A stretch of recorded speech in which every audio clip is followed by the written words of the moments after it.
ప్రతిజ్ఞ రెండవ భాగం. ఒకటవ భాగంలో రమేష్ని అరెస్ట్ చేసినారని తెలిసి కుటుంబమంతా పరుగున జైలుకు వెళ్ళి పరామర్శిస్తారు. ఇక రమ సంగతులన్నీ తెలుసుకుని అతనికి ఎట్లాగైనా బెయిల్ తెప్పించాలని ప్రయత్నిస్తుంది. కథ కొనసాగుతుంది. మధ్యాహ్నం 2 గంటలు దాటింది. యశోద మొక్కజొన్న గింజలతో పేలాలు చేస్తోంది. అప్పటిదాకా గదిలో కూర్చుని ఏదో పుస్తకం చదువుకుంటున్న రమేష్ పుస్తకం అక్కడ పడేసి మెల్లగా తల్లి దగ్గరికి వచ్చాడు. ఇదిగో ఉప్పు కారం రాసుంచాను, 4 పేలాలు నోట్లో వేసుకో, వేడివేడిగా బాగుంటాయి అంటూ ఓ ప్లేట్లో ఇన్ని పేలాలు వేసిచ్చింది. ఇప్పుడు నాకేం తినాలని లేదమ్మా, కాస్త కాఫీ కలిపివ్వు, తలనొప్పిగా ఉంది అన్నాడు కణతలొత్తుకుంటూ. పేరుకి వానాకాలమే గాని ఎండలొక్కలా పేల్చేస్తున్నాయి. ఆ ఎండంతా నీపరమే అవుతోంది, మరి తలనొప్పి రాదా? ఓ మాత్రైనా వేసుకో. తల్లి మనసు విలవిల్లాడిపోయింది. మందు మింగాల్సినంత ఎక్కువగా ఏం లేదమ్మా. అది సరే, ఏమిటి ప్రయత్నమంతా? ఇవాళ టిఫిన్కి పూరీలు కూర చెయ్యమని నీ చిన్న తమ్ముడు పురమాయించి వెళ్ళాడు. జొన్న పేలాలు చేయమని సురేష్ చెప్పాడు. అన్ని సామాన్లు అందుబాటులో ఉండాలని చుట్టూ పేర్చుకొని కూర్చున్నాను. ముందు కాఫీ కలిపిస్తాలే అంటూ హడావిడిగా అన్నీ సర్దుతుంటే, తొందర లేదమ్మా, కాసేపు కూర్చుంటాను, నిదానంగా కానీలే అన్నాడు. అసలే ఎండవేళ, అందులో పొయ్యి వేడి, ఓ పక్క తలనొప్పి. అక్కడ కూర్చోవాలంటే రమేష్కి చిరాగ్గా ఉంది. నాకే ఇలా ఉంటే మా అందరి కోసం ఇంత శ్రమపడే అమ్మకి ఎలా ఉంటుందో కదా. కానీ ఎన్నడూ పెదవి విప్పి ఒక్కసారైనా విసుక్కోదు. ఆవిడ ఆరోగ్యం కూడా ఈ మధ్య అంత బాగుండటం లేదు. రమేష్ ఆలోచనల్లో మునిగిపోయి ఉండగానే పోస్ట్ అన్నమాట. ఆ వెనక తలుపు సందులోంచి ఉత్తరం జారిపడిన అలికిడి అయింది. రమేష్ లేచి వెళ్ళాడు. నాకు ఉద్యోగం వచ్చిందమ్మా, చేతిలో ఉత్తరం చదువుకుంటూ సంబరంగా వచ్చి తల్లితో చెప్పాడు. చాలా సంతోషం బాబు, ఇన్నాళ్లకి మన ప్రయత్నాలు ఫలించాయి. పోస్ట్ ఎక్కడి నుంచి వచ్చిందా అనుకుంటున్నాను, శుభవార్త వచ్చిందన్నమాట. యశోద గొంతు నిండా ముఖం నిండా ఆనందం పరుచుకుపోయింది. నాన్నగారు స్కూల్కి వెళ్ళి చెప్పిరానా? తన సంతోషం తన వాళ్ళందరితోనూ పంచుకోవాలని, పెద్దవారు తండ్రికి వెంటనే చెప్పాలని ఉత్సాహంగా ఉందతనికి. చెప్పిరా పోనీ, ఏ రోజుకు ఆ రోజు స్కూల్ నుండి వస్తూనే అడుగుతూ ఉంటారు. ఇన్ని ఇంటర్వ్యూలు అయ్యాయి, ఒక్క ఉద్యోగమైనా రాలేదేమా అని ఆయన ఆరాటం. మనకి తెలిసిన వెంటనే ఈ చల్లటి మాట ఆయన చెవిని కూడా వేస్తే సంతోషిస్తారు. సాయంకాలం రమ వాళ్ళింటికి కూడా కబురు పంపిస్తాను, వాళ్ళంతా కూడా సంతోషిస్తారు. ఉండు, ఈ కాఫీ తాగేసి వెళ్ళు. మీరిద్దరూ తిరిగి వచ్చేసరికి మహేష్ పురమాయించిన టిఫిన్తో పాటు స్వీట్ కూడా ఏదైనా చేసి ఉంచుతాను. యశోద గబగబా డికాషన్ తెర్చి పాలు కలిపి కాఫీ గ్లాస్ కొడుకు అందించింది. అతను అది తాగుతుంటే ఆప్యాయంగా, ఆనందంగా, కొత్తగా అతని వంక చూస్తూ, ఇప్పటికిప్పుడు తయారయ్యేది నీకిష్టమైన స్వీటు ఏం చేయమంటావో చెప్పు అంది. ఆవిడ గొంతు నిండా ఆశలు ఈడేరినప్పటి గర్వం, ఆనందం పోటీ పడుతున్నాయి. ఏమిటమ్మా చాదస్తం, నీ కొడుక్కేం చీఫ్ ఇంజనీర్ ఉద్యోగం వచ్చిందనుకుంటున్నావా? చాలా రోజుల తర్వాత రమేష్ గొంతు ఉల్లాసంగా పలికింది. నేను ప్రయోజకుడిని అయ్యాననే ఒకలాంటి తృప్తి, ఆనందం కలుగుతున్నాయి అతనికి. బాగుందిరా మాట. మొట్టమొదటే ఎవరూ చీఫ్ ఇంజనీర్లు అయిపోరు. అసలు ఇంతకీ ఏం ఉద్యోగం? ఏ ఊళ్ళో చెప్పనే లేదు. నేను అడగటం మర్చిపోయాను చూడు. ఆ మధ్య ఇంటర్వ్యూ అయింది కదమ్మా, గుడ్లపాలెంలో ఫ్యాక్టరీలో ఉద్యోగానికి. తల్లికి గుర్తు చేశాడు. వాళ్ళ ఇంటర్వ్యూలో వాళ్ళు అడిగిన ప్రశ్నలు, వాళ్ళ మాట తీరు అన్నీ చూసి తనకు ఆ ఉద్యోగం రాదని అనుకున్నాడు. కానీ తప్పకుండా వస్తాయి అనుకున్న ఉద్యోగాలన్నీ పత్తా లేకుండా పోయాయి. రాదని నిరాశ చేసుకున్నది చేతికొచ్చింది. అదా, పోనీలే, రోజు ఇక్కడి నుంచే బస్సులో వెళ్ళి వచ్చేస్తూ ఉండొచ్చు. హోటల్ మెతుకులు తినే బాధుండదు. హోటల్ భోజనం రుచిగా ఉండదు, మన వంటికి పెడదు. అదే మాట కన్నా ఖర్చుతో కూడిన పని కదా. వేరే ఊరిలో ఒక గది తీసుకుని ఉంటూ హోటల్లో భోజనం అది చేయాలంటే వాళ్ళిచ్చే జీతం నా ఒక్కడికే సరిపోతుంది. ఇక మీకు డబ్బు పంపించడం, కుటుంబ భారాన్ని పంచుకోవటం అన్నది వట్టి మాటే అవుతుంది. సరే కానీ ఇక్కడే ఉంటున్నాను కదా అని జీతమంతా ఇంటికే ఖర్చు చేయకుండా నీ పేరు విడిగా కొంత బ్యాంకులో వేసుకో, లేకపోతే ఇన్సూరెన్స్ కట్టు, 4 జతల నుంచి మంచి బట్టలు కుట్టించుకో సంబరపడుతూ అంది యశోద. మంచి బట్టలు నేనేం వేసుకుంటాను? పనివేళ్లలో వేసుకోవటానికి కాకి యూనిఫామ్ ఫ్యాక్టరీ వాళ్లే ఇస్తారు, అవే నాకు చాలు. నువ్వు మాత్రం 4 మంచి చీరలు కొనుక్కో. బట్టల కన్నా ముఖ్యం నువ్వు మందులు టానికులు తీసుకోవాలి. అన్నింటికంటే ముఖ్యం ఆరోగ్యం. కనుక డాక్టర్ చెప్పినట్లు నువ్వు పళ్ళు పాలు తీసుకోవాలి. ఇక ఇదివరకులా పైసా లెక్క పెట్టుకుంటూ కాలక్షేపం చేయాల్సిన అవసరం లేదు. ఒక్క వరుసన మాట్లాడేశాడు రమేష్. అయిందా ఉపన్యాసం? తృప్తిగా నవ్వుతూ గర్వంగా చూస్తూ వాత్సల్యంగా అడిగింది ఆ కన్న తల్లి. నా మాటలు నీకు ఉపన్యాసంలా ఉన్నాయా? అలక నటించబోయాడు. కానీ రమేష్ మాటలో ముఖంలో అనిర్వచనీయమైన ఆనందం, తృప్తి మెరిసిపోతున్నాయి. యశోద ఏదో అనబోయేటంతలో వీధి తలుపు తీసుకుని మహేష్ లోపలికొచ్చాడు. అప్పుడే వచ్చావేమ్రా అడిగాడు రమేష్. మా లెక్కల మాస్టారు ఇవాళ రాలేదు, మాకు క్లాస్ లేదు అంటూనే పుస్తకాల సంచి అలమార్లోకి గిరాటేసి చెప్పులు మరో మూలకు విసిరేసి కాళ్ళు కడుక్కోవటానికి పెరట్లోకి వెళ్ళబోతుంటే, బాబు మహేష్, అన్నయ్యకు ఉద్యోగం వచ్చిందిరా అని చెప్పింది యశోద పొంగిపోతూ. ఆ కుటుంబం ఆర్థిక ఇబ్బందులు, అన్నగారి నిరుద్యోగం అన్నీ వాళ్ళందరికీ తెలిసిందే. అందుకే తల్లి మాట వినగానే మహేష్ ఒక్క పరుగున వెళ్ళి అన్నగారిని చుట్టేసి, కంగ్రాచులేషన్స్ అన్నయ్య అన్నాడు. థ్యాంక్స్ రా తమ్ముడు అన్నాడు రమేష్ వాడి బుగ్గ పునికి ముద్దు పెట్టుకుంటూ. వట్టి థ్యాంక్స్ కాదు, నీ మొదటి నెల జీతంలో నాకు ప్యాంటు, పొడుగు చేతుల చొక్కా కుట్టించాలి అన్నాడు వాడు గారంగా. ఓకే అగ్రీడ్ చెప్పాడు రమేష్ వరమిచ్చే వేల్పులా. యశోద వాళ్ళిద్దరినీ ముచ్చటగా చూస్తూ, ఇంకా సేపట్లో నీ పెద్ద తమ్ముడు వస్తాడు, ఆయన గారి కోరికలేముంటాయో అంది. వాడైనా నేను తీర్చలేకపోయింది అడగడులే, తమ్ముళ్ళు అడగటం నేను ఇవ్వటం ఇది ఒక అదృష్టమే కదమ్మా. ఇన్నాళ్లకైనా నేను ప్రయోజకుడినైనానని తలెత్తుకుని తిరగలుగుతాను అని అంటుండగానే అతని గొంతు మృదువుగా అయిపోయింది. అది తల్లి గుర్తించడం ఇష్టం లేని వాళ్ళ చటుక్కున మాట మార్చి, నాన్నగారికి చెప్పొస్తానో అని బయటికి వెళ్ళిపోయాడు. డాబా పిట్టగోడ మీద చేతురానించి పరిధ్యానంగా ఎటో చూస్తోంది రమ. ఏమిటంత దీక్షగా చూస్తున్నావు అంటూ వెనక నుండొచ్చాడు రమేష్. అటు చూడు, ఆ అస్తమిస్తున్న సూర్యబింబం, వెలుగు చీకటి కాని ఈ పరిసరాలు ఒకలాంటి వింత అనుభూతిని కలిగిస్తున్నాయి కదూ. రెప్పవాల్చకుండా ఆ సూర్యబింబం వంకే చూడాలనిపిస్తోంది. లోకానికి వెలుగు తేజస్సుని ప్రసాదించే ఆ బింబం మనకి ప్రత్యక్ష దైవం అనటంలో అతిశయోక్తి లేదు కదూ. నాకైతే అదంతా తెలియటం లేదు. డాబా మీదికి రాగానే నా కంటికి మొదట కనిపించింది నువ్వే. రవంత చిలిపిదనం చిందులేసింది అతని మాటల్లో. రమ ఓరగా అతని వంక చూసింది. అతను ముఖంలోనూ కళ్లల్లోనూ చిరునవ్వు అలలలలుగా తేలొస్తోంది. అతి సామాన్యమైన దుస్తుల్లో పొందిగ్గా హుందాగా ఉన్నాడు. సినిమా హీరోలని తలదన్నేలాంటి అందగాడు కాదు గాని మనిషిలో ఒక నిండుతనం, వ్యక్తిత్వంలో ఒక సంపూర్ణత, మానవత్వం మూర్తిభవించిన దొడ్డ మనసు. ఈ మనిషి నావాడు, నన్ను ప్రాణాధికంగా ప్రేమించే వ్యక్తి అనుకుంటుంటేనే రమ హృదయం పురివిప్పిన నెమలిలా నృత్యం చేయటం మొదలుపెట్టింది. ఆ తరంగాలు అలా అలా తేలివచ్చి రమ తనువెల్లా అల్లుకుపోయి ఆమె ముఖం రాగరంజితమైపోయింది. ఏమిటలా చూస్తున్నావు అన్నాడు రమేష్. రమ ఒక్కసారి ఉలిక్కి పడినట్లై త్రుటిలోనే తనని తాను సంభాళించుకుంది. తన మనస్సు అతను చదివేయలేదు కదా అని రవంత బిడియం కలిగింది ఒక్క క్షణం. మాగన్నుగా నిద్రపోతున్న ఈ ప్రకృతి మరి కాసేపటిలో గాఢ సుషుప్తిలో మునిగిపోతుంది. అప్పుడు చూడాలనుకున్నా కూడా ఈ సంధ్యాదేవి అందం మనకి అందదు అంది అతని మాటలు విననట్లే. నాకైతే ఎంత రాత్రివేళైనా ఈ సంధ్యాదేవి కళ్ళకి కనిపిస్తున్నట్లే ఉంటుంది. అందులోనూ ఇవాళ ఈ ఎర్రచీర, పచ్చ జాకెట్టు, పసుపు కుంకుమల కలగలుపులా. నువ్వు చదివిన టెక్నికల్ కోర్సులో పరిసరాల వర్ణన కూడా చెప్పారా ఏమిటి? సారీ, మనుషుల్ని వర్ణించటం కూడా నేర్పారా? మనసులో ఆనందంగా ఉన్నా పైకి వెక్కిరిస్తున్నట్లంది.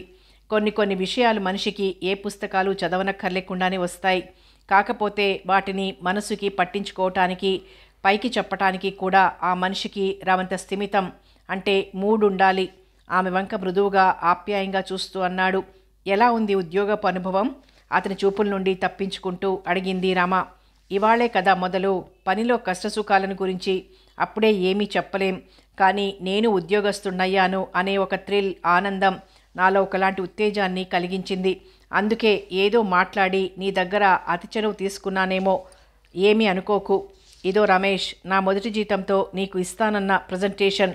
అప్పటిదాకా పిట్టగోడ మీద ఉన్న చిన్న ప్యాకెట్ తీసి రమేష్కి అందించబోయింది. ప్రసంగపు ధోరణిని మారుస్తూ, టై కదూ, కాకి యూనిఫామ్ వేసుకొని పనిచేయాల్సిన మెకానిక్ ఉద్యోగం, నాకు టైతో పనేమిటి రమా? అదోలా నవ్వుతూ అన్నాడు.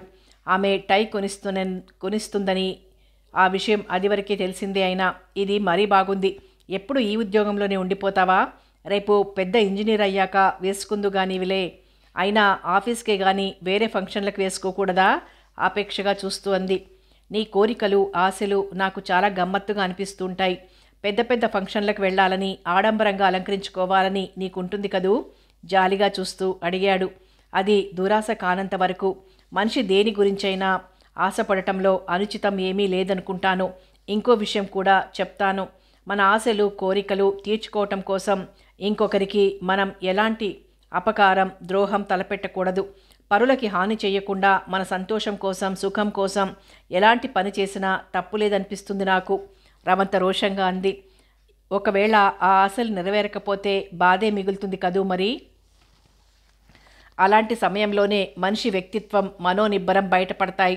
అసలు మనం ఆకాశాన్ని అందుకోవాలని అరులు జాచినప్పుడే బోల్తా పడటం బొప్పి కట్టించుకోవటం జరుగుతుంది. అంతేకాని ఏ చెట్టుకో పందిరికో ఉన్న పండు అందుకోవాలనుకున్నప్పుడు ఎలాంటి నిరాశ ఎదురవదు.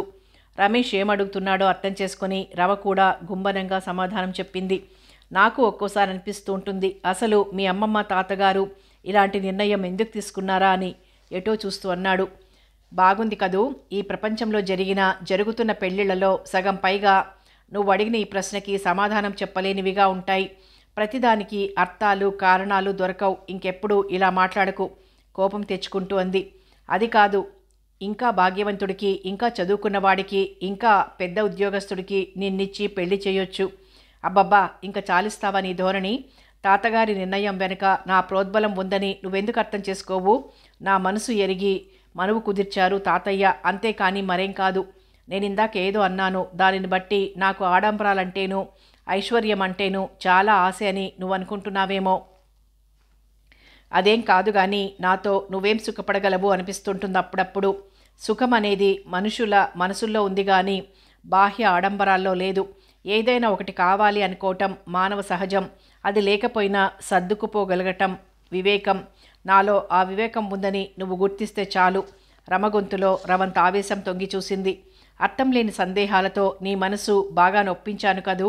ఆమె తలమీద చేయి వేసి లాలనగా నిమురుతూ వాత్సల్యంగా అన్నాడు. లేకపోతే మరేమిటి, సంవత్సరాల నుండి పెంచుకున్న స్నేహం మనది. ఆ స్నేహం అనురాగంగా ఏ సమయంలో ఏ క్షణంలో మారిందో కూడా చెప్పలేనంత ఆత్మీయత అల్లుకుపోయింది మనలో. నీ అంతస్తేమిటో ఇవాళ నువ్వు నాకు కొత్తగా చెప్పాలా? నా మాట నమ్ము రమేష్, నువ్వు సంపాదించి తెచ్చింది ఎంత అయినా సరే దాంతో సుఖంగా సంసారం గడుపుతాను. అవసరమైతే నేను కూడా ఉద్యోగం చేస్తాను. అంతెందుకు, ఒక్క మాట చెప్తాను, నీతో కూలి పనికి రమ్మన్నా నేను సిద్ధమే. నువ్వు పారతో పనిచేస్తుంటే నేను గంప మోస్తాను. అంతేకాని నీ సహచర్యం మాత్రం వదులుకోను. ఈ రమ మనసు మాట ఏమిటో ఇప్పుడైనా తెలుసుకో అని చెప్తుంటే రమ గొంతు ఆర్ద్రంగా మారిపోయింది. రమేష్ ఉలిక్కిపడినట్లయి ఆమె కళ్ళల్లోకి చూశాడు. అప్పటికి సూర్యాస్తమయం అయిపోయింది. చంద్రోదయం అయింది. ఆ తెల్లటి వెన్నెలలో రమ కంటిలో సన్నటి నీటి పొర. రమేష్ హృదయం విలవిల్లాడిపోయింది. పైకి మాత్రం నవ్వు తెచ్చుకుంటూ, నువ్వు ఇలా మాట్లాడుతుంటే నాకెంత గర్వంగా ఉంటుందో తెలుసా అన్నాడు. నువ్వు గర్వపడగలిగే అంశం మరేదైనా ఉందేమో వెతుక్కో. అంతేకాని హాస్యానికైనా సరే మరెప్పుడు ఇందాకట్లా మాట్లాడకు, నేను భరించలేను. నిజం రమా, మనల్ని అతిగాఢంగా ప్రేమించే మనిషి ఒకరు ఉన్నారు అన్న స్పృహ మనకెంత గర్వం సంతోషం కలిగిస్తుందో చూడు. ఇలాంటప్పుడే అనిపిస్తూ ఉంటుంది మనిషి చాలా అల్పసంతోషి అని. కానీ చాలామంది ఆ సంతోషంతో తృప్తిపడి ఊరుకోరు, ఇంకా ఏదో కావాలనుకుంటారు. చేతనైతే ఈ సర్వసృష్టిని వారి సొంతం చేసుకోవాలన్నట్లుంటుంది వాళ్ళ ధోరణి. అసలు మనిషిలోని ఈ అతి ఆశే సర్వ అనర్థాలకి మూల కారణం కదూ. విస్మయంగా అతని వంక చూసింది రమ. ఇదిగో, ఇలాంటి వేదాంతంతోనూ తత్వచింతనతోనూ అందమైన ఈ సాయంకాలాన్ని మందకొడిగా తయారు చేయకు, నేను భరించలేను. సరదాగా 4 కబుర్లు చెప్పు అంది. నువ్వు టై ప్రజెంట్ చేశావు, నేను థ్యాంక్స్ చెప్పనేలేదు కదూ. రమేష్ అప్పుడే గుర్తొచ్చినట్లన్నాడు. టై చూడగానే తాతగారు ఏమన్నారో తెలుసా? అల్లరిగా మాట్లాడబోయిన రమా గొంతు లజ్జాభారంతో నిండిపోయింది. ఓహో, అలాంటివి నేను ఊహించలేను. గడుసుగా తప్పించుకున్నాడతను. నీకు తెలుసు నా చేత చెప్పించాలని, కానీ అరచేతితో వేలితో పిచ్చిగీతలు గీస్తూ అంది. పోనీ అలాగే అనుకో, ముక్కుకి తాడు వేసినట్లు నీ మెడలో ఇది కట్టి మన జీవన రథం లాక్కెళ్తానన్నారు, అంతేనా? పూర్తి చేశాడతను. రాగరంజితమైన తన కళ్ళు ముఖం అతని కంటపడకుండా తప్పించుకోవటానికే అన్నట్లు ముఖం క్రిందికి దించుకుంది ఈ రమ. నువ్విలా సిగ్గుపడుతుంటే ఎంత బాగుంటుందో తెలుసా? చుబుకం పట్టి ఆమె ముఖం పైకెత్తుతూ అన్నాడు. తెలియదు అన్నట్లు కళ్ళతోనే చెప్పింది. అది చెప్పటానికి నాకు తెలిసిన భాష చాలదు, నువ్వు ఊహించుకోవాలంతే. తా వలచింది రంభ, తా మునిగింది గంగ అన్నమాట ఎప్పుడైనా విన్నావా రమేష్? నేను వినలేదు, కానీ ఇప్పుడు నీకదెందుకు గుర్తొచ్చింది? నన్ను కావ్యనాయకని చేసినట్లు మాట్లాడుతుంటేనో అల్లరిగా నవ్వింది. కావ్యనాయికలు నీకంటే అందంగా ఉంటారని ఎందుకనుకోవాలి? ఆ కవులకి భాష మీద గల అధికారం, సౌందర్యాన్ని వర్ణించగల చతురత వాళ్ల చేత అంతలేసి గ్రంథాలు రాయించాయి అంతే. రమ కళ్ళెత్తి గోముగా అతని వంక చూసింది. రమేష్ ఏదో అనబోయాడు, కానీ పెదవి విప్పితే ఆ మౌనంలోని మధురానుభూతి చెదిరిపోతుందేమో, ఆ నిశ్శబ్దంలోని అనురాగాలాపన అననుభూతం అయిపోతుందేమో అన్నట్లు అలాగే ఉండిపోయాడు. అలా ఒకరినొకరు చూసుకుంటూ జీవితపు చివరి క్షణాల దాకా అలాగే కూర్చుంటే ఎంత బాగుంటుంది అన్న ఊహ ఇద్దరికీ ఒక్కసారే వచ్చింది. కానీ ఊహల్లో తేలిపోతూ కలల్లోనే కాలం గడపటం ఒక్కటే మనిషి ధ్యేయం కాదు అన్న స్పృహ కూడా అంతలోనే కలిగింది ఆ ఇద్దరికీ. చాలా పొద్దుపోయింది కదూ అన్నాడు రమేష్. పద అంటూ అతని చెయ్యి పట్టుకుని కదిలింది రమ. అన్నట్లు నిన్న సుందరం అంకుల్ కలిశారు. పిక్నిక్ ప్రోగ్రాం మళ్ళీ ఎప్పుడు పెట్టుకుందామని అడిగారు. అవును, మమ్మల్ని అడిగారు. ఏ ప్రోగ్రాం లేకపోతే ఆయనకి బోర్ కొడుతోందట. అలాగే త్వరలోనే వెళ్దాం అని చెప్పింది అమ్మమ్మ. ఆ తోట మహత్యం ఏమిటో కానీ పిల్లలకి పెద్దలకి అందరికీ కూడా అక్కడికి వెళ్ళటం సరదాగా ఉత్సాహంగా ఉంటుంది. సుమతి ఆంటీ అప్పుడే మెనూ తయారు చేసి పెట్టింది అంది రమ మెట్లు దిగుతూ. వెరీ గుడ్, తన ఆమోదం తెలిపాడు రమేష్. ఈ వారమంతా మాకు స్లిప్ టెస్ట్లున్నాయి, అవయ్యాకే వెళ్ళాలి మరి. ఆజ్ఞ అభ్యర్థన కలిపేసి అడిగాడు మెట్ల దగ్గరే ఉన్న మహేష్. ఓకే బావగారు, మీరు లేకుండా వనభోజనం ఏమిటి? వాడి బుగ్గల పుడికి ముద్దు చేసింది రమ. అందరూ సామాన్లు సర్దుకొని బయలుదేరి ఉదయం 8:30 తోటకి చేరుకున్నారు. తోటలో ఒకచోట 3 మామిడి చెట్లు త్రికోణంలా ఉన్నాయి. ఆ చెట్లు గుబురుగా ఎత్తుగా పెరిగి వాటి మధ్యలో దాదాపు 200 గజాల మేర రోజులో అన్ని సమయాల్లోనూ నీడగా ఉండేలా చేస్తాయి. చలవ పందిరిలా ఉండే ఆ వృక్షాలను చూస్తుంటే ఎవరో కావాలని నీడ కోసం అక్కడ చెట్లని నాటారా అనిపిస్తూ ఉంటుంది. వీళ్ళెప్పుడు పిక్నిక్కి వెళ్ళినా అక్కడే మకాం పెడతారు. మధ్యలో 4 జంబుకానాలు పరుచుకొని కూర్చుని కబుర్లు చెప్పుకోవటం, పలహారాలు భోజనాలు చేయటం అంతా అక్కడే. ఇవాళ కూడా 2 కార్లు తోటలోకి ప్రవేశించాయి. ఆ ప్రదేశానికి దగ్గరగా ఆగాయి.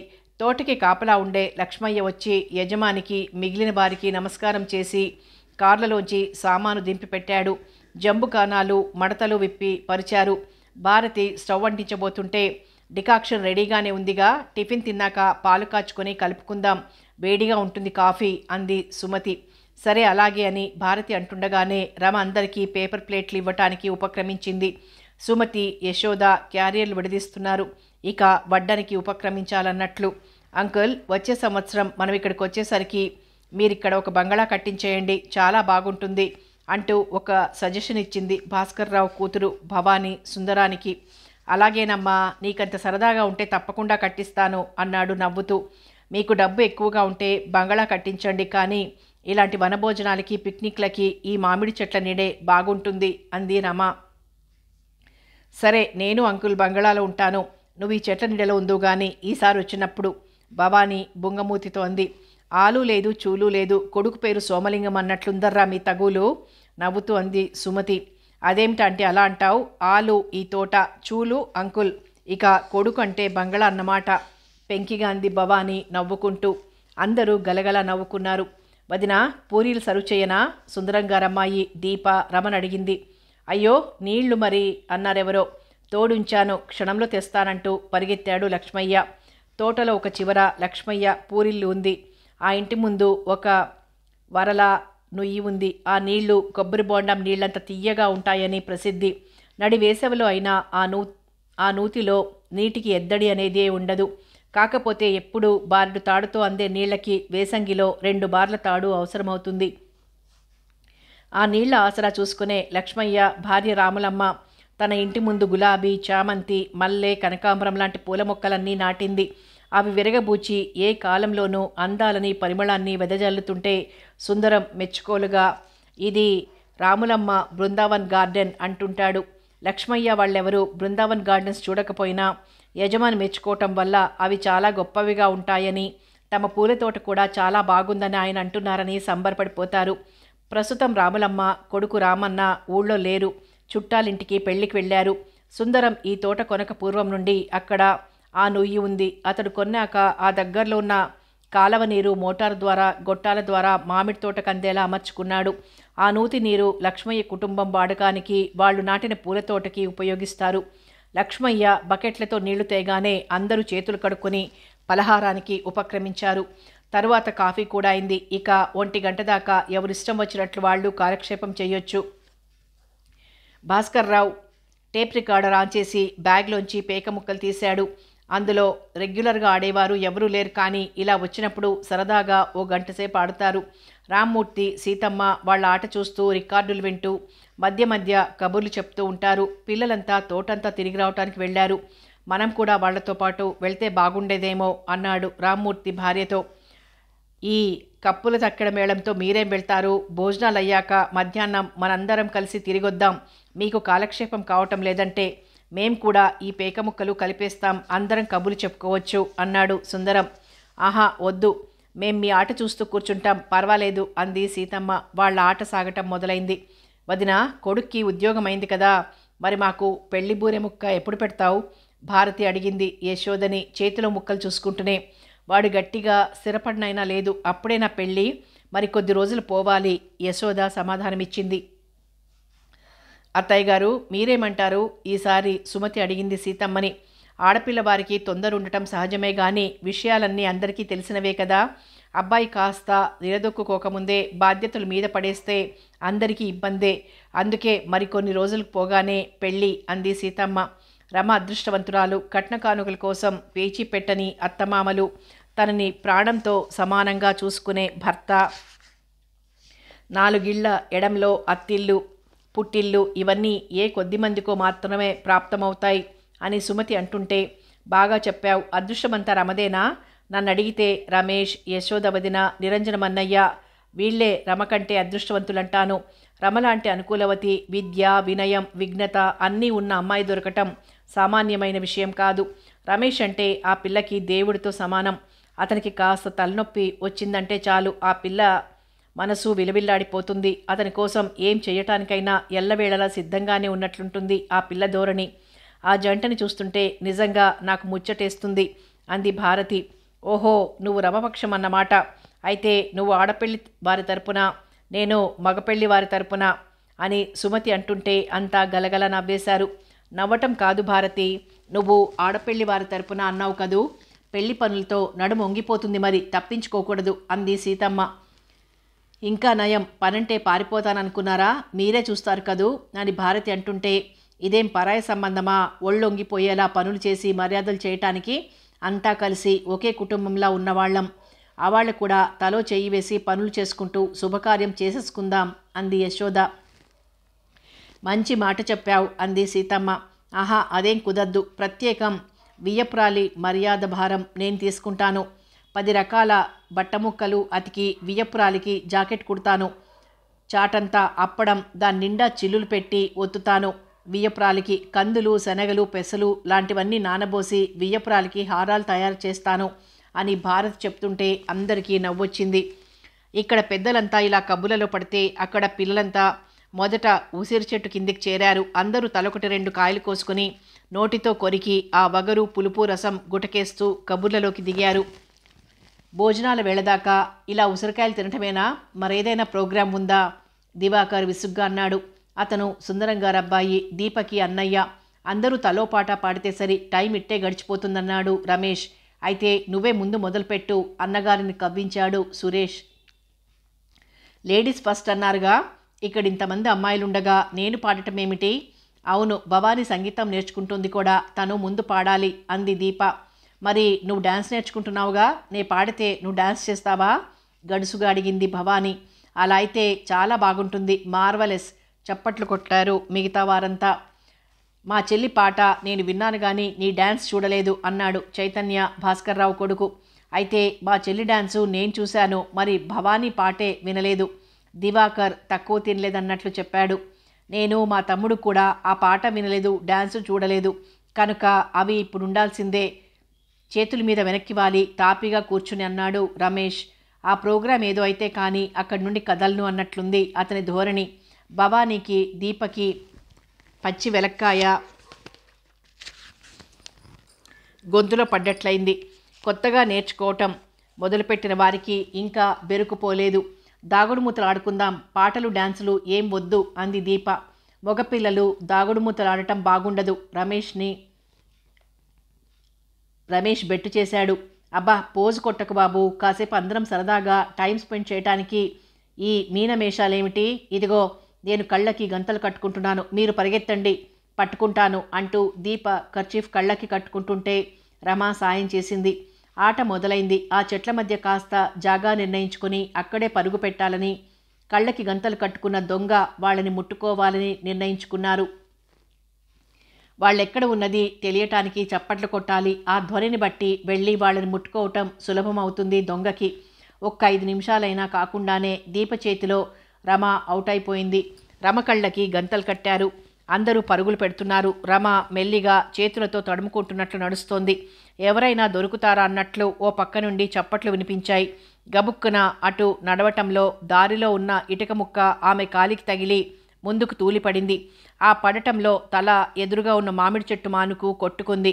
అక్కడ మాను మీద పైకి లేచినట్లున్న బెరడు కసుక్కున ఆ పిల్ల నుదుటి మీద దిగి గాయమైంది. అదంతా ఒక్క క్షణంలో జరిగిపోవటం వల్ల పడకుండా ఆపుకుందామని రమ చేసిన ప్రయత్నం కానీ, ఆ పిల్లను పట్టుకుందామని మిగిలిన వాళ్ళు చేసిన ప్రయత్నాలు కానీ కలిసి రాలేదు. కసుక్కున దెబ్బ తగలగానే కెవ్వుమంటూ కళ్ళగంతలు ఊడదీసేసుకుంది రమ. గాయం తగిలిన చోట అరచేతితో రుద్దుకుంది. అబ్బా రక్తం అన్నాడు రమేష్ భయంగా. గాయం బాగా లోతుగా అయిందా? అమాయకంగా అడిగాడు దివాకర్. పిల్లలందరూ అక్కడికి చేరారు. అప్పటికి అందరి ముఖాలు దిగులుతో చిన్నబోయాయి.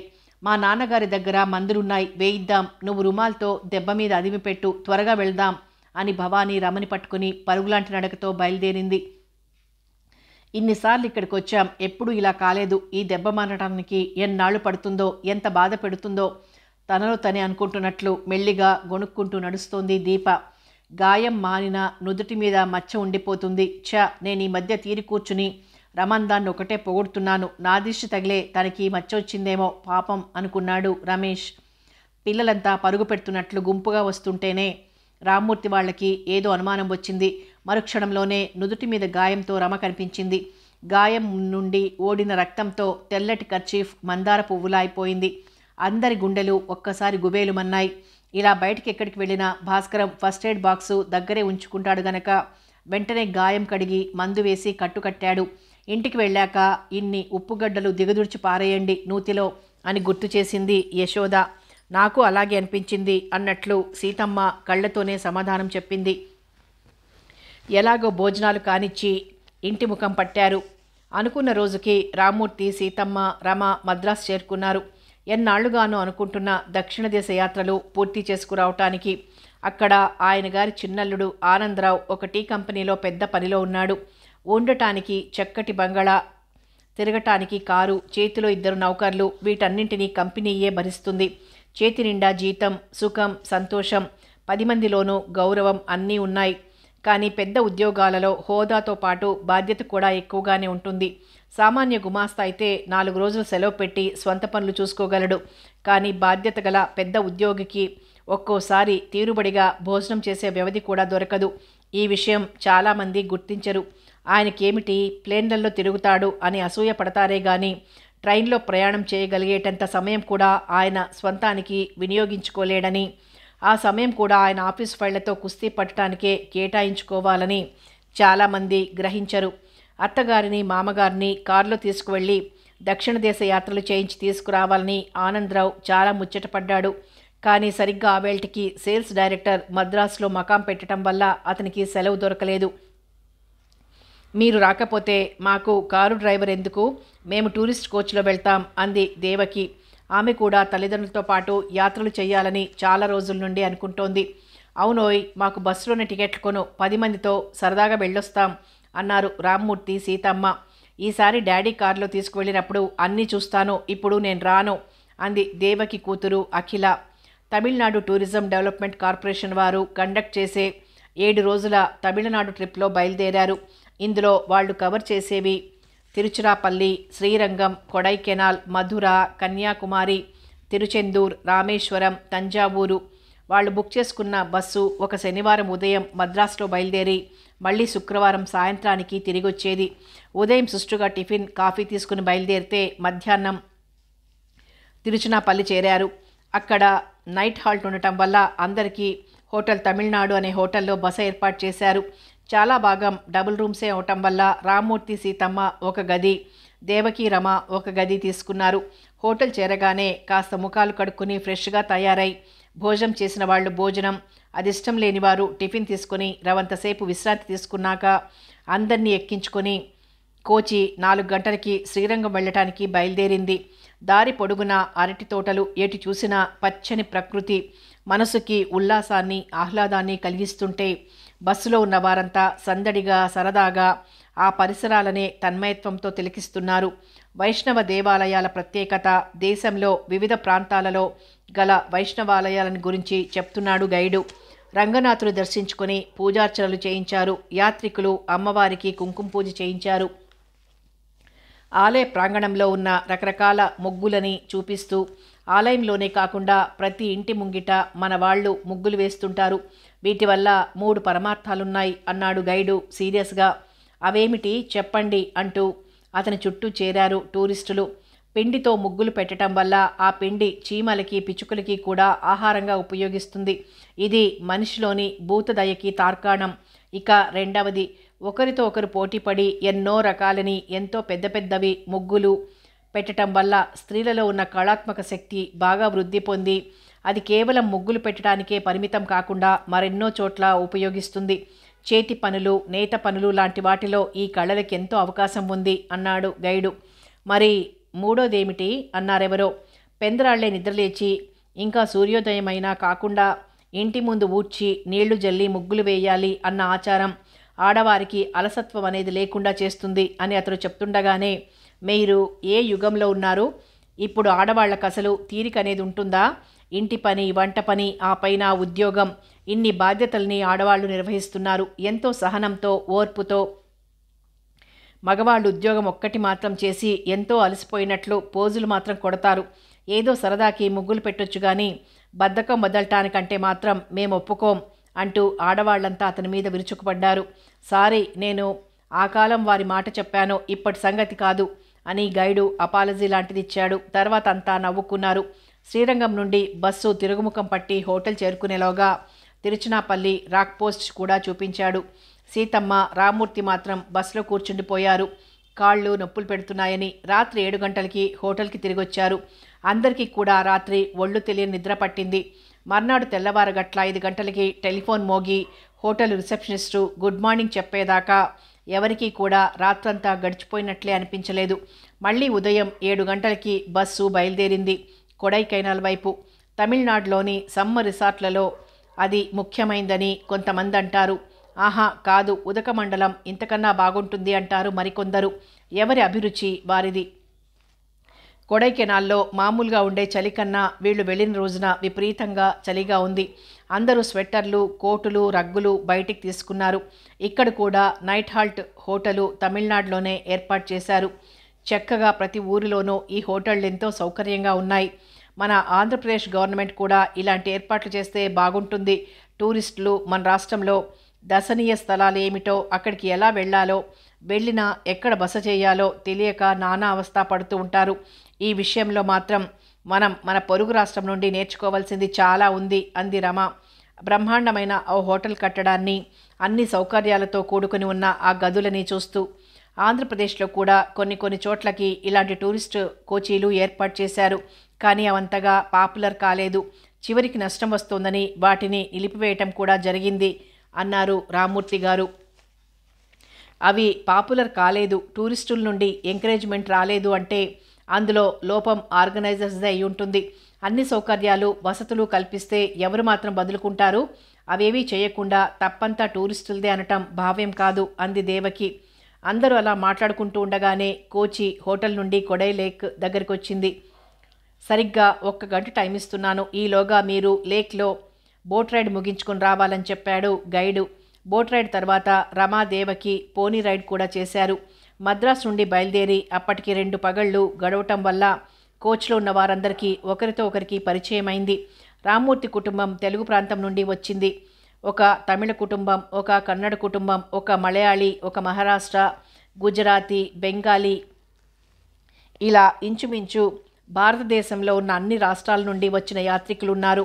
అందరికీ అర్థమయ్యే భాష ఇంగ్లీష్ కావటంతో ఆ భాషలోనే పలకరింపులు, హాస్యోక్తులు, అలసిపోయిన వారి పట్ల సానుభూతి చూపించటాలు, ఇలా అంతా ఒక్క కుటుంబంలా కలిసిపోయారు.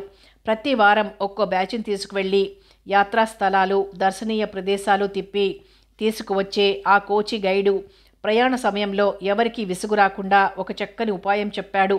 ప్రయాణికులందరూ తమకి తోచినవి కథలో, పాటలో, జోక్సో ఏవో ఒకటి ఏ భాషలోనైనా సరే చెప్పి అవతలి వారిని ఎంటర్టైన్ చేయాలి. మొదట కొంతమంది బిడియపడ్డారు. కానీ ఒకరిని చూసి ఒకరు చొరవగా, ధైర్యంగా, సరదాగా ముందుకొచ్చి ఆ ప్రోగ్రాంలో పాల్గొన్నారు. గైడు దగ్గరుండే మైకు తీసుకుని ఒక్కొక్కరు చెప్తుంటే వినటానికి, చూడటానికి కూడా చాలా సరదాగా ఉంది. మర్నాడు ఉదయం కొడై నుండి బయలుదేరి మధ్యాహ్నానికి మధుర చేరుకున్నారు. మధుర ఒకప్పటి పాండ్యరాజుల రాజధాని. మధుర దగ్గర పడుతుంటే విశ్వనాథవారి ఏకవీర నవల గుర్తురావటం లేదు అంది రమ దేవకితో. మరేం అంది దేవకి. ఆ కథంతా గుర్తు చేసుకుంటూ సాయంకాలం ఆలయానికి వెళ్లారు. బ్రహ్మాండమైన ఈ ఆలయ కట్టడం, ప్రాకారాలు, 1000 స్తంభాల మండపం వేటికవే ఒక అద్భుతమైన అనుభూతిని కలిగిస్తున్నాయి. మీనాక్షి అమ్మవారి ప్రతిమ, ఆ అలంకారం ఒక అపూర్వమైన, అనిర్వచనీయమైన ఆనందాన్ని, భక్తిభావాన్ని కలిగిస్తున్నాయి కదూ అంది రమ. మొదట సుందరేశ్వరుని దగ్గర పూజ చేయించి తరువాత అమ్మవారికి కుంకుమార్చన చేయిద్దాం అంది సీతమ్మ. అంతా సరే అన్నారు. పూజలు అవి అయ్యాక మరోసారి ఆలయంలో శిల్పకళా వైభవం అంతా తనివి తీరా చూసి తిరుమల నాయక్ మహల్కి వెళ్లారు. ఆనాటి మహారాజులు, చక్రవర్తులు గతించి సంవత్సరాలు గడిచిపోయినా వారి కళాతృష్ణకి సాక్షిభూతాలుగా నిలిచిపోయిన మహోన్నత కళాఖండాలు, ఆలయాలు చూస్తుంటే శరీరం గగుర్పొడ్చి మనస్సు కదిలిపోతోంది కదూ అంది దేవకి. అవును పిన్ని అంది రమ తన్మయంతో. ఆమె కళ్ళకింకా ఆ మీనాక్షి సుందరేశ్వర్లే ఎదుట నిలబడినట్లుగా ఉంది. మర్నాడు మధుర నుండి కన్యాకుమారికి బయలుదేరారు. దారిలో సుచీంద్రం అనే ఊరి దేవాలయం దగ్గర ఆగి దైవ దర్శనం చేసుకున్నారు. త్రిమూర్తులు బ్రహ్మ, విష్ణు, మహేశ్వర్లు పూజలందుకునే దేవాలయం అది. అక్కడ స్థల పురాణంలో 3 వేరువేరు కథలు ప్రచారంలో ఉన్నాయి. మొదటిది అత్రి మహాముని భార్య అనసూయ మహాపతివ్రత. ఆమెను పరీక్షించే నిమిత్తం బ్రహ్మ, విష్ణు, మహేశ్వరులు ముగ్గురు మారువేషాలలో వస్తారు. వారికి అనసూయ మామూలుగానే అతిథి మర్యాదలు చేయబోతుంది. అప్పుడు వారు తమకేదో నియమం ఉందని చెప్పి ఆమె వివస్త్రయై వడ్డన చేస్తేనే ఆ ఇంట తాము భోజనం చేస్తామని చెప్తారు. ఇంటికొచ్చిన వారు భోజనం చేయకుండా తిరిగి వెళ్ళిపోవటం ఇష్టం లేని అనసూయ సరే అని అంగీకరిస్తుంది. వారు ముగ్గురు విస్తళ్ళ ముందు కూర్చుంటారు. ఇక అన్నమాట ప్రకారం అనసూయ వివస్త్రయై వచ్చి వడ్డన చెయ్యాలి. ఇక ఈనాటితో ఆ ఇల్లాలి ఖ్యాతి మంటగలిసిపోతుంది అనుకుంటారు వాళ్ళల్లో వాళ్ళు. కానీ అనసూయ తన పాతివ్రత్య మహిమతో ఆ త్రిమూర్తులని పసిపాపలుగా మార్చి తాను అన్నమాట ప్రకారం వడ్డన చేస్తుంది. పసిపాపలుగా మారిన తమ భర్తల్ని మామూలుగా చేయమని వారి భార్యలు వచ్చి ప్రార్థిస్తారు. సరే అంతా అయ్యాక వారి యథారూపాలు వస్తాయి. కానీ అంతటి మహాపతివ్రతని పరీక్షించడానికి వచ్చి వారు చేసిన మహాపాపం నుండి విముక్తులవటానికి ఆ త్రిమూర్తులు ఆ స్థలంలో చాలా కాలం తపస్సు చేశారట. అదే ఆ దేవాలయం ఉన్న ప్రదేశం అంటారు. అక్కడే పూజార్చనలు జరుగుతున్నాయి త్రిమూర్తులకి. రెండవది గౌతమ మహర్షి భార్య అహల్యని మాయోపాయంతో పొందగోరుతాడు ఇంద్రుడు. ఆ తప్పిదానికి గౌతముడు భార్యని, ఇంద్రుడిని కూడా శపిస్తాడు. శిలగా మారిపోయిన అహల్యకి శ్రీరామ పాదధూళి సోకి శాప విముక్తి కలుగుతుంది. తను చేసిన ఘోర పాపం నుండి విముక్తి పొందటానికి ఇంద్రుడు ఈ ప్రదేశంలోనే తపస్సు చేసి తిరిగి దేవేంద్ర పదవి పొందాడట. ఇంద్రుడు పాపం తొలగి శుచి అయినాడు కనుక ఈ స్థలం శుచీంద్రం అయిందంటారు. ఇక మూడవ కథ. ఆ కాలంలో బాణాసురుడు అనే రాక్షసుడు అనేక దురాగతాలు చేస్తూ ప్రజలని, దేవతల్ని అనేక అగచాట్ల పాలు చేస్తున్నాడు. అనేక హింసలకి గురి చేస్తున్నాడు. ఎవ్వరూ అతన్ని సంహరించలేకపోతున్నారు. చివరికి దేవతలందరూ ఆదిశక్తికి మొరపెట్టుకున్నారు. రాక్షసుడిని వధించటం కోసం పార్వతీదేవి కన్య అనే పేరుతో అవతరించింది. 3 మహాసముద్రాలు కలిసే పుణ్యస్థలంలో జన్మించింది. బాణాసురునికి ఒక వరం ఉంది.